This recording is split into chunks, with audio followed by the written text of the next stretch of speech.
windy in parts of the state today. A wind advisory remains in effect for areas of Hawaii Island, Oahu, and Maui County through tonight. Because of strong wind, low humidity, and drought, Hawaiian Electric says it may shut off power to communities on the Big Island and Maui if necessary. So residents are urged to prepare for the possibility of extended power outages.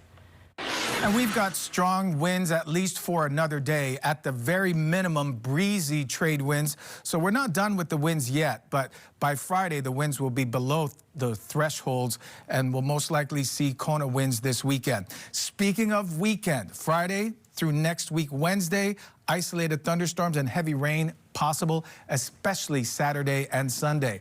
We do have that wind advisory, which has now been extended for a second time in through early tomorrow morning. So tonight and this afternoon, we're still seeing 15 to 30 mile per hour winds with gusts to 50 miles per hour.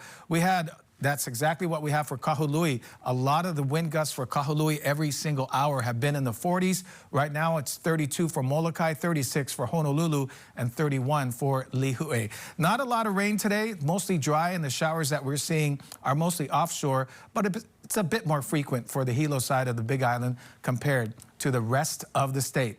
So we have another cloudy and breezy day tomorrow, but dry. Now, Friday, we'll see increasing showers, most of which should not be heavy.